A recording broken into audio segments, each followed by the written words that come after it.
Hey there, Scribe Sarah here, and welcome to the very first book club episode of the Right Podcast. I'm so glad you're here and spending this time with me. Because you are here, that tells me that you're a writer. Whether you're dreaming of becoming one or you've just started penning your first novel, or maybe you've already written and published a dozen books, you are a writer and you're in the right place. This show was made for you, my friend. So I'm super excited that today I have brought a very special guest to join us for our first book club show. This is Meg from the Candle and Quill bookshop in Montville, here on the Sunshine Coast in Queensland. How are you, Meg? I'm good. Thank you for having me. Oh, lovely for you to join us. And you're in your shop at the moment, which is I just am. beautiful. So, if you haven't heard yet of the Candle and Quill, it is a Harry Potter themed bookstore with a vast array of genres to suit all reading interests, including local authors and some secondhand books. Not only do they stock books, but they also sell Harry Potter themed candles, stylish fantasy merch, including ACOTAR, Fourth Wing, and Harry Potter sweaters, t-shirts, and tote bags. There's also local beeswax candles, tea, crystal bookends, and of course, feather quills. Oh my God. All of the things. That's it. And whenever I go in there, I just want to spend a fortune. It's easy to do. Is owning a bookshop just like your absolute dream job? Honestly, how could it not be, right? Like being surrounded by books every day. Yeah, ever since I was a kid, I've loved libraries. I've just loved cozying up with books on the couch in a nice cozy space. And so coming back home, coming back to Montville, I was like, why not create my own? There was a perfect space for it. It's in a beautiful cottage. So yeah, definitely living the dream. Yeah, and it is beautiful. You've got coffee and tea that you can buy there. You can sit out on the veranda, which has the most stunning view, like right Oh, it's down to the gorgeous. beach. It is Gorgeous. it is like the prime spot. So yeah, Lucky me. yeah. It is gorgeous. Thank you. Yeah. Awesome. So I chose today's book for book club, and I chose it because the author is Steffanie Holmes, who, of course, is coming to the Sunshine Coast Fiction Festival this November. Yes. Have you read any of Stephanie's books before, Meg? No, absolutely not. And I'm surprised that I haven't because she's fantastic. This will definitely be a new one you'll have to start. Oh, yeah. Oh, yeah. So the book today is Fangs for Nothing, and it is definitely a cozy, spooky, paranormal fantasy romance. And I will read out the blurb so that you know which book we're talking about. Um, he's a hot, grumpy, reclusive vampire, and the last thing he wants is an interfering human tidying his castle until her. Lord Alaric Valerian has a problem. His mother is visiting his castle for the first time, but she doesn't know that Alaric has filled every room with his centuries of artistic passions and creative pursuits. Desperate, he hires professional organizer Winnie Preston to help him tame the mess. But Alaric isn't prepared for bubbly, passionate Winnie to show up at his castle and ram a metaphorical stake through his cold vampire heart. Winnie sets his fangs on edge, but the more closely he works with her, the more he wishes she could be his. So when Alaric's mother arrives with a new bride-to-be in tow, Alaric convinces Winnie to pretend to be his fiancée. He may be causing all kinds of scandals in the vampire court by being engaged to a human, but at least he doesn't have to give up his reclusive life. This is the first in the Nevermore Murder Club and Smutty Book Coven series, which is an offshoot series from the Nevermore Bookshop Mysteries, which currently has 10 books. I think she's finished that series now. Wow. 10 10 books. books. 10 books. I am just going to put a spoiler alert in there that, dear reader, if you haven't read or listened to Fangs for Nothing yet, I suggest you stop this podcast right now, binge it, and come back because there are spoilers ahead. Let's sink our fangs into Fangs for Nothing. Ooh. Love that. Oh gosh. So, is this your normal sort of read, Meg? Funnily enough, not really. Like, I love a good vampire trope. I love a really like not Twilighty. I like that it was a bit, it had the modern element that Twilight had, but I liked that it had that kind of old-timey feel with Alaric being really reclusive and he still spoke quite old-fashioned. But I think I'm quite used to having a very fantasy-based dialect and just everything, the world building aspect to it. Yeah. But I really enjoyed it. I liked that it was really cozy, and I really related to Alaric. You related to Alaric. Related to Alaric a lot. What about you? I loved it. I thought it was so quirky. The fact that Winnie was a professional organizer, just Oh, I loved that. one of my own heart. Yeah, and she had this trauma from a hoarder. I'm calling it the Mm. hoarder trauma. Oh, So, yes, yeah, perfect. from growing up with a mum who was a hoarder and, Mm, just disgusting house with rats and all these sorts of things. Like, oh mm. my gosh, that was, I I could just, never. yeah, yeah. And Yeah. I just thought that was so cool the way that she used a professional organizer to come Yeah. in with this vampire, centuries old vampire who's been through all of these wars and Mm, has all of this clutter from mm. centuries of collecting things. And then he's Yeah. got like all these hobbies. So there was like train sets and Yes. a loom. Yeah. It's so quirky. I loved it. Yeah, it was just so cool. I'm just like, oh my gosh, this is awesome. And then he doesn't drink human blood. Well, he Mm. does, but he Well, doesn't yeah, like people. aged human blood. Yep. Yeah, so he keeps them Yeah. all in his cellar and he's got this human, butler kind of Yeah. thing doing all of his. I love Reginald. He was one of my favorite characters. It was brilliant. It was so good. I just thought she brought it together so well.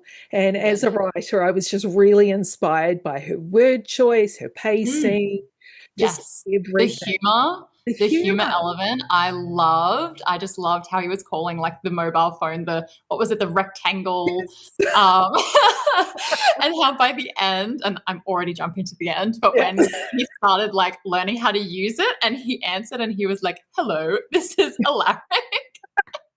The way he said it was just so funny. Yeah, so the humor really reeled me in. Yes, absolutely. I just did not want to put it down, and No. I just, yeah, thought it was brilliant. Who was your favorite character? Was it Reginald? Or was there someone else?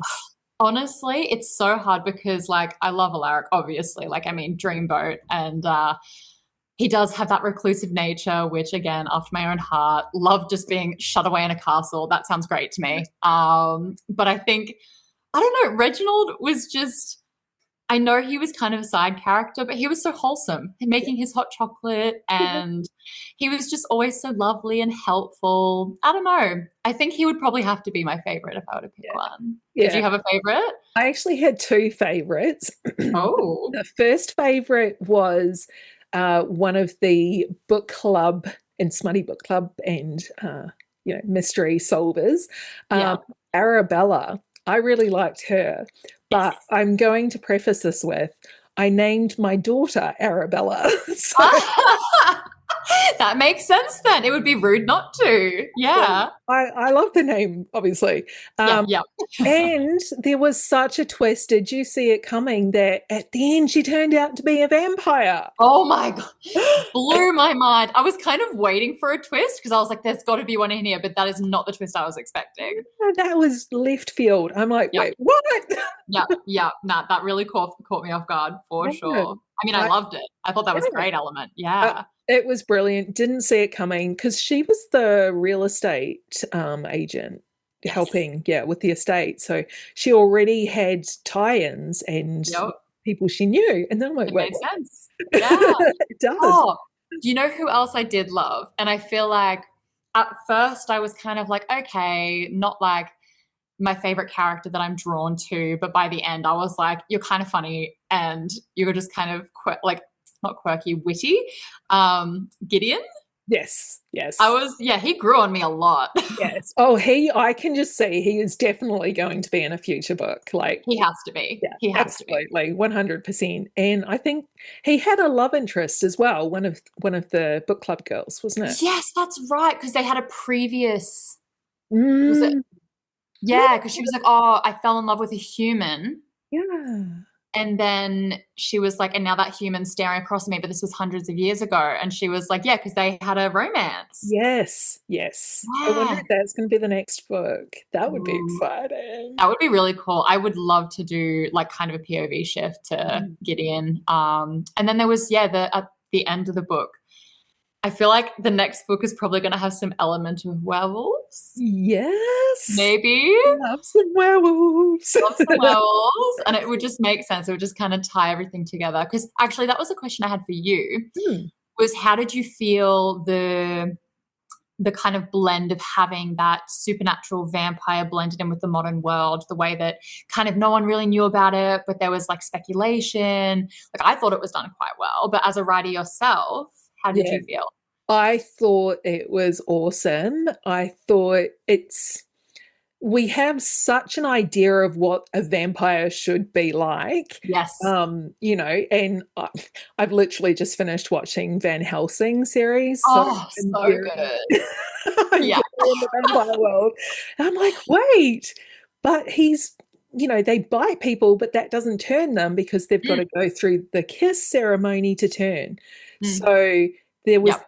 two ways of getting the blood. It was Mm, either they did it, with consent, yes. Yes. Yep. and they both got basically an orgasm out of it. Love Um, that for them. I know, that would be cool.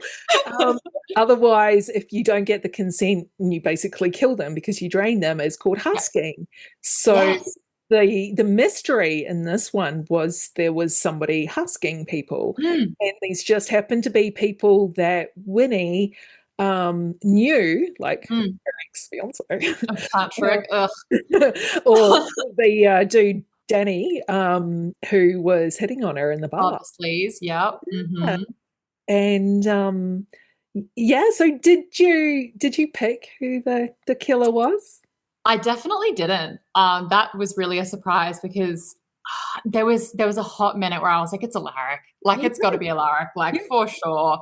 And then I kind of the more you got to know and the more the character grew, I was like, no, sure, like he's not a murderer. Like he drinks aged blood from a cellar. Like he's not yeah. just out here husking people. Or if he does, he's got a damn good reason. Yeah, exactly. I was like, he's justified. But yeah, no, it didn't.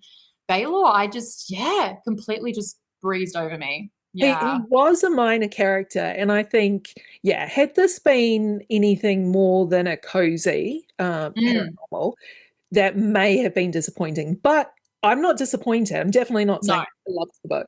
no. But I think we will hear more about that. I think there's an overarching story plot that is I going to, think so. yeah. Yeah, I'm hoping to get more into the vampire politics side of things because, Yes. yeah, being an avid, like, deep fantasy reader, I love just like getting into the nitty gritty of the politics and the society and how everything functions because they clearly had a lot of rules. Yeah. There was like, all the different is it the courts? Is Yeah, that there what were we call them? courts. Yeah. Yeah. Yeah. Like the Midnight Court. Yeah, that's right. So yeah, I'm keen to hear more about the politics side of things. Yeah. But yeah, so you didn't guess Baylor I didn't either, I guess that. No, no, that definitely was, yeah, a surprise. Yeah. So I mean, there could have been. It really was like, oh, who is it? Like there were Yeah. suspects, but yeah. Yeah. This episode is proudly sponsored by the Sunshine Coast Fiction Festival, one of the most exciting new events on the Australian literary calendar, and I'm thrilled to say I'm hosting it. Join myself and over 80 other authors and vendors for a 3-day festival of creative inspiration, community, and conversations at Venue 114 in Bocarina, just minutes from the beach and surrounded by the vibrant writing culture of the Sunshine Coast in Queensland. Whether you're a brand new writer dreaming up your first novel or an established author wanting to connect and learn and celebrate this wild creative life, we've got something for you. And bring all your bookish and reader friends too. The weekend is devoted to bookish fun and your chance to meet and chat with authors of all fiction genres, including romance, science fiction, fantasy, crime, and children's. There'll be workshops, panel discussions, author Q&As, and plenty of time to mingle and network and get inspired. You'll hear from some of the biggest names in fiction, including Steffanie Holmes, who's a USA Today best-selling author of dark, delicious fantasy. A.K. Mulford, a Sunshine Coast local who writes fantasy novels, rom-coms, and she's a BookTok star with a heart for magical stories. Rachel Johns is one of Australia's favourite authors of women's fiction and rural romance. Cadence Snow, she's a beloved in the indie romance scene for her gripping and emotional stories. And T.L. Swan, queen of spicy international bestsellers with legions of devoted fans. And Candice Fox, award-winning crime writer and screenwriter whose thrillers you cannot put down. And of course, I'll be there too. Not just as your host, but with my own table at the signing, ready to chat, sign books, and cheer you on wherever you are in your writing journey. This is your chance to meet some of your favourite authors, connect with other passionate readers and writers, and soak up an atmosphere of creative energy that will stay with you long after the day ends. Tickets are already selling fast, and this is a 3-day event, so if you're thinking about coming, don't wait. The Sunshine Coast Fiction Festival is proudly sponsored by Serenade Publishing, the Queensland Writers Centre, the Sunshine Coast Libraries, and Baventi. Head to sunshinecoastfictionfestival.com.au to check out the full program and book your ticket now. I can't wait to see you there. I do have a question as well, because, and I'm like, maybe this is a me problem. Maybe this is something that like I need some character growth in, because Claire and Patrick, and so I guess the overarching theme, and I really liked this, was that with the element of decluttering and, you know, cleaning and cleansing, almost it's metaphorical for like that emotional baggage and cleaning your emotional baggage, as well as the actual organization side of things. And so by the end, when her and Claire, like, she kind of had that element of forgiveness with Claire, something in my brain was like, no, like I could never forgive her for that. Like that was just, it was so brutal to think that, you know, your best friend that you've grown up with your entire life was cheating behind your back with your fiance. Like your fiance, like obviously nothing's great when you're cheating, but boyfriend and then fiance, like they've planned to be married and it's your best friend. That just was a bit brutal for me. Yeah, that was a deep hurt. That like, well, you're definitely more forgiving than I would be in that situation. Yeah, exactly. Yeah. And I think it must have been more like Winnie World. She was happy. So it's very much more forgiving. Yeah, I don't think I would. I was like, yeah, she's a better person than me, because I could never. And when he did die, when he was knocked out, it was a bit like, he deserved it. You literally say. Claire too. I feel nothing. Like exactly. The world really won't miss him. Yeah, literally.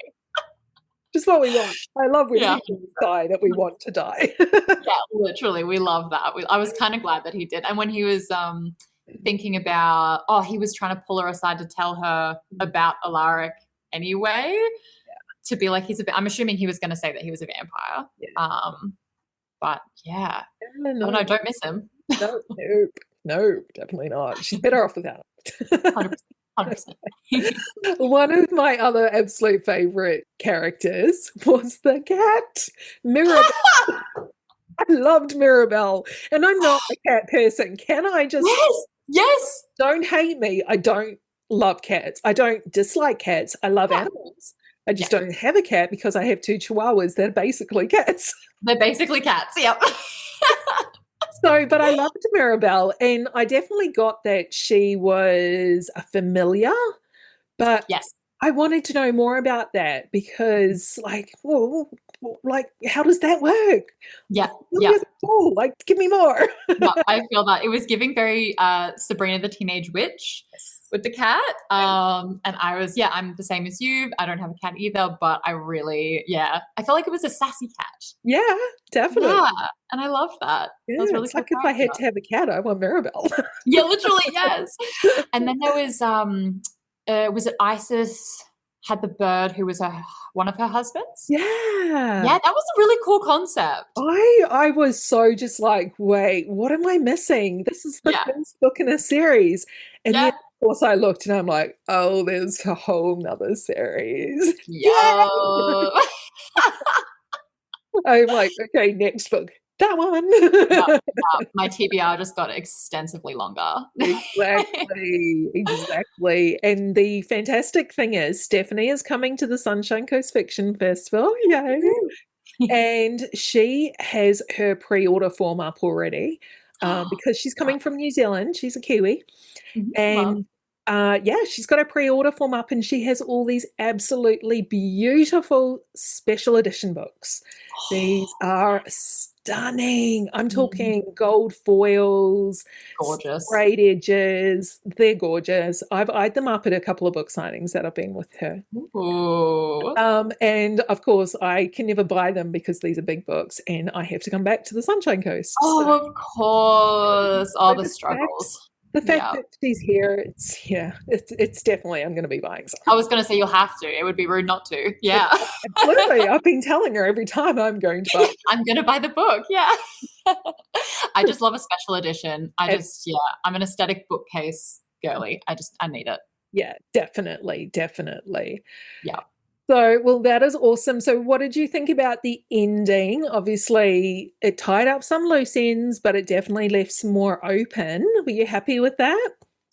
I was glad that it kind of, well, like the biggest question that I had, which funnily enough, I really liked how it ended. Like I'm a happy ending person. Like I hate it when I'm left on, like I like being left on a cliffhanger, but I still want to feel good about the cliffhanger. Yeah. So this, I liked that, mum got her house, Winnie and Alaric are all happy.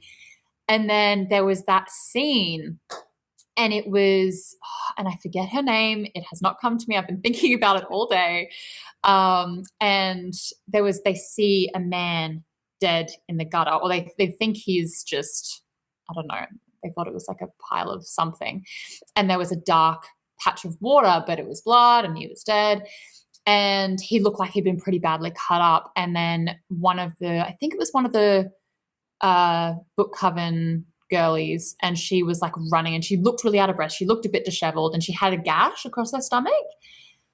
And she was very cagey about it. Yeah. She was just like, no, I'm good. I've been gardening or something. Yeah, I think And she she was had at just work. come back from a run or something, or that was Yes, she ran. yes, that's right. Like no one's ever there. Yes, that's right. Yes. So yeah, that was really, I was suspicious, but I'm like, you're not giving vampire. Mm, I think because they mentioned werewolves, didn't they? At the end, there was something about, yeah. yeah. Is it something about a full moon? Yeah. Either way, but I'm feeling like there's going to be werewolves in the Yeah. next one. I'm hoping because I love a werewolf novel. Me too. So yeah. Me too. But no, I did like the ending. It makes me excited for the next one. Yeah, and I was really happy. It wasn't your happily ever after because No. they're talking about doing the kiss ceremony. Yes. And Yes. she's like still thinking about that. So there's no Yes. big decisions. Of course, that is like the biggest decision because she'd actually Huge. into a vampire. Yeah. It's pretty life altering. Bigger than marriage. Yeah.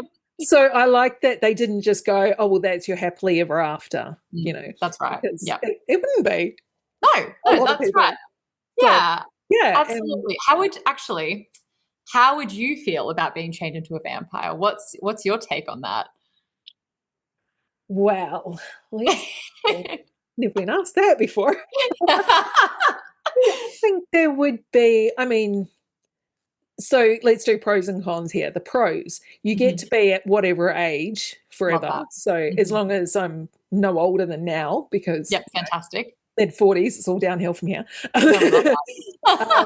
And, getting to spend eternity with the person you love. I really just hope that you didn't fall out of love with them halfway through eternity. That would kind of suck. That was actually something that Steffanie wrote. Was it, don't know how early on it was, but Winnie was talking about that because she was like, that's such a big decision. Like, will I still love you? And I was like, finally, some realism. Like, we have something that's like, you know, this huge decision for a very young person to Exactly. make, to be with one person. Yep. Yeah. Yeah, and all the things that you would be giving up, like, Mm. you'd have to drink blood instead of Sunlight. food. And yeah, sunlight. Daylight, being outside. That would be hard. Yeah, Yeah. yeah. And yeah, never being able to have family because they did talk quite often about the contraception. He didn't know what Yes. contraception was, which was That hilarious. was so funny. And then he's like repeating it back to his mum, and you're just like cringing. Oh my God. So funny. That really got me. Loved it. And the way that they were so like nonchalant about it as well, I was like, cool. Yeah, I kind of wondered if there was going to be a scene where like the condom like burnt or something. Yes, literally. Or like froze, maybe. I don't know. Froze. How funny would that be? Yeah. It suddenly gets very cold down there. Literally, he's cold, man. He's cold. That's true. That's true. So yeah, the fact they were talking about it was like, oh wait, maybe yeah, that material won't work on him or something. Yes. Because they Yeah. were talking about if a human and a vampire, had sex and ended up having a baby, it was going to be like this horrific monster. Ah, yeah, that's right. Yeah. Which I think I want to know more about this horrific monster. Like, I'd love to see a story about a horrific monster that's been sired. Like, Yeah, I mean, it definitely did give me the Twilight, vibes where, yeah, like Renesmee and yeah, yeah. Renesmee, worst name Yeah. ever. Yeah, and she came out and she's like this beautiful, lovely person. And oh my gosh, she was supposed to be horrible and She's killed. supposed to be horrendous, but we love her. Yeah, Yeah. exactly. Yeah, Okay, I'm we'll keep you curious. now, even though you killed your mum. Yeah, yeah, literally. Oh my goodness. She kind of wanted it anyway. Yeah, yeah, exactly. And then, because the other way that they can have children is siring. Is that what it's called? Yeah, So giving siring. them the kiss, and The kiss, yeah. And then they have, yeah. which they had to get like approval for and permits and stuff. That's right. Yes. Yeah, it was all very political with that as well. Yeah, so coming back to what you were saying earlier about this, you want more of the political landscape and everything. Yeah, the ins and the outs of vampire society. Yeah. And I want to know more about the courts for sure. And Perdita. How did you feel about Perdita? Oh, so this was the woman that the mum brought. It was like Yeah. you marry her. Yeah. She was lesbian, so Yes. that was a good That twist. was fantastic. And I liked her. I mean, she had that kind of you wanted to not like her, and you didn't at the Yes. beginning. Yeah. And then she was like, once you found out she was actually a lesbian, she wasn't in love with me. Yeah. I was like, oh, we cool. It's not after I shouldn't go too much further because this is G-rated show. So, True. but, Yeah. yeah, We end up liking her. yeah, we definitely rooting for her. Maybe she'll get a story at some point. Ooh, I would actually really like that. Yeah, she decides to move to the town and Mm. do all their, oh my gosh, the summer solstice party is, it's a thing you have to do in a cozy book. There always You has have to be a festival or a party or something. Mhm. Yeah. And in this one, we got, obviously, there was the bookshop, which played the big main location of where the book club met and that sort of thing. Then there was another shop called Zen and Tonic. Oh, yes. Names. So good. Oh, the play on words in this book. Mwah, chef's kiss. It's fantastic. Even just the title, Fangs for Nothing. I'm just like, Oh my God, perfect. awesome. I loved it.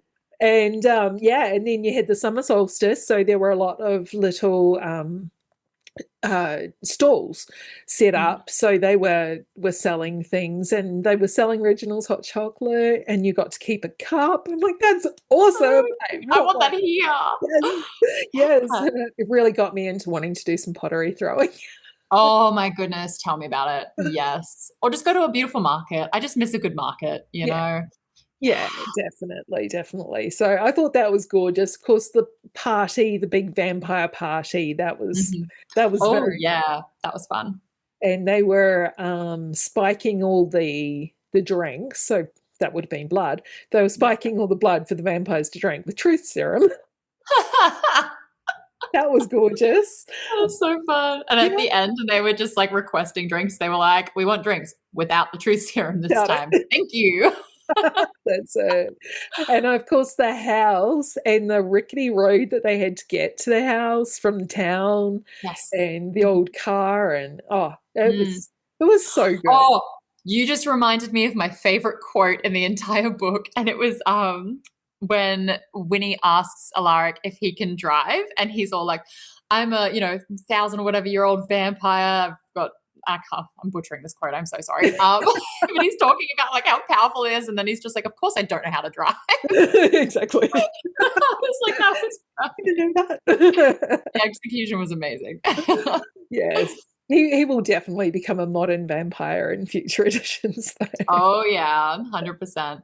Which at the beginning, how did you feel about Alaric when he was first introduced? Because obviously I feel like we knew like he was the gorgeous, sexy, grumpy vampire, but the whole Danny scene, like Yeah. when was the moment when you fell in love with Alaric?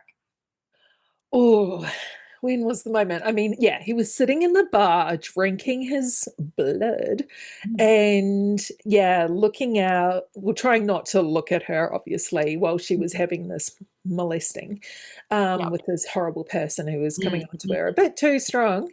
Oh yeah. And then to save her from it, he kisses her. And it was the way that she described the kiss. It was like so Yes. consuming. It was like, oh, Yeah. yeah, You were there. yeah, You were I in it. it's like that. Yeah. Yeah. Yeah. And these are fangs and teeth on Teeth the clashing, like, yeah, yep. absolutely all there for that. All Oh there. yeah. Oh yeah. Yeah, I think that was also probably the moment for me. Like that opening scene was what I think just really hooked me in. And Yes. then to know that did Reginald know? He did, didn't he? That it was Winnie when he hired her about the kiss did he know? Um. Oh, when she got to the house. Yeah, because Reginald hired Yeah. Winnie as Yeah. the organizer, and that Yeah. was after they'd had the kiss at the bar. No, Did he'd Reginald already. know? So Reginald had hired her, but I don't think he knew who she was because Oh, she that's got in right. town a day early. Yes, Yeah, that's by right. It was early. accident. Yes. Yeah, for someone that's so organized, she got that really. Yeah. Yeah. Literally. I thought it was a fantastic book. I will definitely be reading the next one. Hopefully, it'll come out Absolutely. before November so I can get it. That would be good. Cross fingers. That'd be nice. Yeah. And talking about Sunshine Coast Fiction Festival, so Meg, you are going to be there as well. Yes, I'm so excited. I've never heard of a fiction fest. I've never been a part of anything that cool. So I'm very excited. Awesome. Well, thank you so much for joining me today, Meg. I am glad that you enjoyed the book, and Thank I you. thrilled to have been able to share this time with you and I talk love about that. Things for Nothing by Steffanie Holmes. Thanks, Stephanie. Lovely watcher, viewer, reader, however you're consuming this episode. I hope you had a fantastic time, and I would love to know what you thought of the book. So please feel free to go on social media. I'm at Sarah Williams Author. I'm on Instagram and I'm on Facebook. And I would love to know what you thought of the book. And if you had any questions or conspiracy theories, that would be amazing. Next month, I will have another very special guest come in to talk about Problematic Summer Romance by Ali Hazelwood. I can't wait to now go and dig into some of that just in time for the Australian summer. Thank you all for joining me today, and I will talk to you next time. Bye.